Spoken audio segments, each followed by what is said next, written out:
জয় বাবা বলো, জয় গুরুদেব। নমস্কার, রাষ্ট্র বিআরসি সকলকে স্বাগত জানাই। আশা করি সকলে ভালো আছেন। আজ আবার মান্থলি রাশিফল নিয়ে আলোচনা করবো এবং আজকে আলোচনা করবো 2024 ডিসেম্বর মাস কেমন যেতে চলেছে সিংহ রাশির জাতক বা জাতিকাদের সেই নিয়ে। শুরুতেই বলবো, এই আলোচনা আপনাদের জীবনে 40 থেকে 50 ভাগ ফলিত হবে। কেউ দয়া করে ভাববেন না এটা আপনাদের জীবনে 100% ফলিত হতে চলেছে। তার কারণ হচ্ছে, যাদের ব্যক্তিগত লগ্নকুষ্ঠিতে গ্রহের স্থিতি বর্তমান গ্রহের স্থিতির সঙ্গে যতটা বেশি মিলবে তাদের সঙ্গে ততটাই বেশি ফলিত হবে। এবং এটি কারোর ব্যক্তিগত লগ্নকুষ্ঠি নিয়ে আলোচনা নয়। যাদের ব্যক্তিগত লগ্নকুষ্ঠিতে পরিস্থিতি অত্যন্ত খারাপ, দশা খারাপ চলছে, তাদের ক্ষেত্রে কিছু বৈষম্য হতেই পারে। এর উদ্দেশ্য হচ্ছে, যা কিছু ভালো রয়েছে তা দেখে যেন আরও ভালোভাবে প্ল্যান করতে পারেন এবং যা কিছু নেগেটিভ বা খারাপ রয়েছে তা দেখে যেন সতর্ক বা সাবধান হতে পারেন। তো আর বেশি দেরি না করে আলোচনা শুরু করবো। শুরুতেই বলবো, যারা বিদ্যার্থী পরীক্ষার্থী রয়েছেন তাদের উদ্দেশ্যে সিংহ রাশির আপনাদের 5 নম্বর যে হাউসটি, সেটি হচ্ছে দেবগুরু বৃহস্পতির রাশি। সুতরাং পড়াশোনার জন্য এই মাসটা ভালো যাবে আপনাদের। এবং আপনাদের যে রাশি স্বামী সূর্যদেবও কিন্তু 15 তারিখে এই রাশিতে প্রবেশ করবে। তো সুতরাং পড়াশোনার জন্য, কোনো কম্পিটিটিভ এক্সামের জন্য, কোথাও অ্যাডমিশনের জন্য খুব ভালো সময়, আপনাদের এই মাসটা ভালো যাবে। এবং সরকারি পরীক্ষার জন্য যারা প্রচেষ্টা প্রয়াস করছেন তাদেরও কিন্তু 15 তারিখ থেকে সময়টা অত্যন্ত ভালো। উচ্চশিক্ষায় যারা রয়েছেন, তন্ত্র মন্ত্র জ্যোতিষ নিয়ে যারা পড়াশোনা করছেন, সকল ক্ষেত্রে বলবো যে মোটের ওপর পড়াশোনার জন্য অত্যন্ত ভালো সময় যেতে চলেছে আপনাদের এই মাসটা। তবে দূরস্থানে যাওয়ার জন্য, বিদেশে যাওয়ার জন্য কোনো ক্ষেত্রে কিন্তু বা কারো ক্ষেত্রে বাধা হতে পারে, কারণ 12 নম্বর হাউসে মঙ্গল কিন্তু নিচস্থ রয়েছে। বাকি পড়াশোনার জন্য, সরকারি পরীক্ষা, সরকারি চাকরির পরীক্ষা, যে কোনো কম্পিটিটিভ এক্সাম হোক, সব কিছুর জন্য কিন্তু এই মাসটা আপনাদের ভালো যাবে। যারা লাভ রিলেশনে রয়েছেন তাদের উদ্দেশ্যেও বলবো, আপনাদেরও এই 5 নম্বর হাউস থেকে বিচার করা হয়।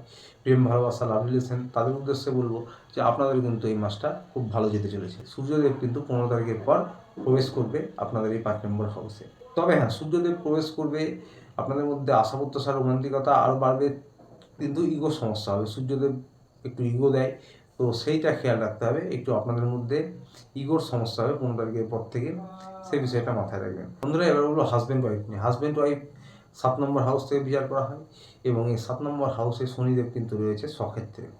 তো সুতরাং হাজব্যান্ড ওয়াইফের জন্য কিন্তু এই মাসটা ভালো। নিজেদের বোঝাপড়া উন্নত করার জন্য দায়িত্ব কর্তব্য নেন আপনারা একে অপরের এবং সাহায্য করুন একে অপরকে, তাহলে আপনাদের এই মাসটা বেশ ভালোই যাবে। তবে মঙ্গল রয়েছে 12 নম্বর হাউস এবং এই মঙ্গলের দৃষ্টি পড়ছে, তার জেরে কিন্তু মনে একটু চাপা রাগ হতে পারে, হুটহাট রেগে যাওয়া মাঝে মাঝে হতে পারে। সেই বিষয়টি খেয়াল রাখবেন।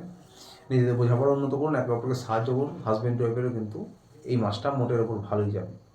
পরিবার নিয়ে বলবো, পরিবারের আপনারা এই মাসে দায়িত্ব কর্তব্য নেবেন। আপনার মায়ের সঙ্গে সম্পর্ক উন্নত হবে এবং পরিবারের কিন্তু আপনার নাম, যশ, সম্মান বাড়ানোর কিন্তু এই মাসে সুযোগ রয়েছে। পরিবারের লোকেদের সাহায্য করার কিন্তু এই মাসে সুযোগ রয়েছে। আপনারা মায়ের জন্য এই মাসে কিছু করতে পারবেন এবং আপনাদের সন্তানদের জন্য কিন্তু এই মাসটা মোটের উপর ভালো যাবে। তো বন্ধুরা, এবার বলবো ব্যবসায়ী, যারা সরকারি বেসরকারি চাকরি করছেন তাদের উদ্দেশ্যে। প্রথমে বলবো, যারা শেয়ার মার্কেটে বা লটারিতে ট্রাই করেন তাদেরকে, যে আপনাদের কিন্তু 9 নম্বর হাউসের যে অধিপতি মঙ্গলদেব নিচস্থ রয়েছে এবং 12 নম্বর হাউসে রয়েছে।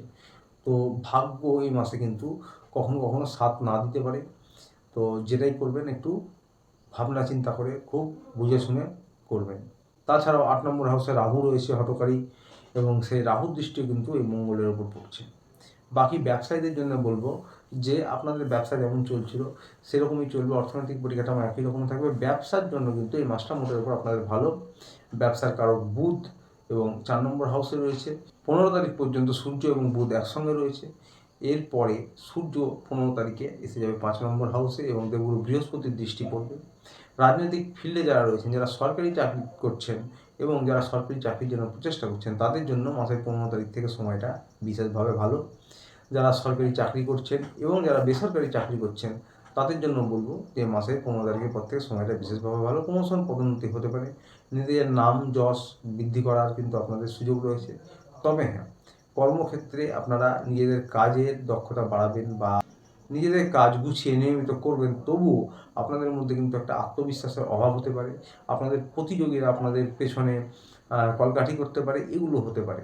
তার কারণ হচ্ছে শুক্রদেব শনির হাউসে রয়েছে এবং 6 নম্বর হাউসে রয়েছে, তার উপর কিন্তু বক্রী মঙ্গলের প্রভাব পড়বে, বক্রী মঙ্গলের দৃষ্টি পড়ছে। তো এই জন্য আপনাদের প্রতিযোগীরা কিন্তু মাথা চালা দিতে পারে বা যারা আপনাদের সঙ্গে শত্রু মনোভাব নিয়ে চলে তারা কিন্তু মাথা চালা দিতে পারে। তবে আপনি আপনার কর্ম দক্ষতার সঙ্গে করতে পারবেন, কিন্তু কনফিডেন্টের অভাব হতে পারে, মাঝে মাঝে আত্মবিশ্বাসের অভাব হতে পারে। তো যারা কলিগ রয়েছে, সিনিয়র বস ম্যানেজার, তাদের সঙ্গে সম্পর্ক উন্নত করুন। অর্থনৈতিক পরিকাঠামো মোটের ওপর একই রকম থাকবে। বড় কোনো ডিল বা বড় কোনো সিদ্ধান্ত নিলে, জমি বাড়ি এ সমস্ত কেনা, বড় কোনো পার্টনারশিপে ব্যবসা শুরু করা, এগুলো কিন্তু এই মাসে না করাই ভালো হবে। যাদের ব্যক্তিগত লগ্নকুষ্ঠিতে 9 নম্বর, 11 নম্বর, 6 নম্বর হাউস রিলেটেড স্থিতি ভালো বা হাউস রিলেটেড গ্রহের স্থিতি ভালো, তাদের ক্ষেত্রে কিন্তু এমনটা নাও হতে পারে, সেটা আমি আগেই বলেছি। স্বাস্থ্য নিয়ে বলবো, 8 নম্বর হাউসে রাহু রয়েছে, 12 নম্বর হাউসে মঙ্গল রয়েছে, 6 নম্বরে শুক্র রয়েছে। তো সুতরাং হঠাৎ চোট আঘাত লাগা, মাথায় চোট আঘাত লাগা, বা high blood pressure, low blood pressure, রক্তজনিত যে কোনো সমস্যা, রক্তাল্পতা, এবং তার সাথে আপনাদের লিভার, কিডনি, স্টমাকজনিত কোনো সমস্যা, হরমোনাল সমস্যা, এগুলো হতে পারে। প্রতিকার নিয়ে বলবো, যারা সিংহ রাশির জাতক জাতিকারা রয়েছেন, আপনাদের এটি একটু অগ্নিকারক রাশি। আপনারা প্রত্যহ ওম নমঃ শিবায় 108 বার করগুণে জপ করতে পারেন, বা চোখ বন্ধ করে ধ্যানের মতন 2 মিনিট 1 মিনিট জপ করতে পারেন, অত্যন্ত ভালো প্রতিকার হবে। বাড়ির ছাদে বা উঠোনে পাখিদের কিছু খাবার খাওয়ান, অত্যন্ত ভালো প্রতিকার হবে, এটি সারা জীবন করতে পারেন। তো আসছিল এই পর্যন্ত। ভিডিওটি ভালো লাগলে চ্যানেলটিকে অবশ্যই লাইক সাবস্ক্রাইব করে পাশে থাকবেন। দেখা হচ্ছে আবার পরের ভিডিওতে। ততদিনে ভালো থাকবেন, সুস্থ থাকবেন। নমস্কার।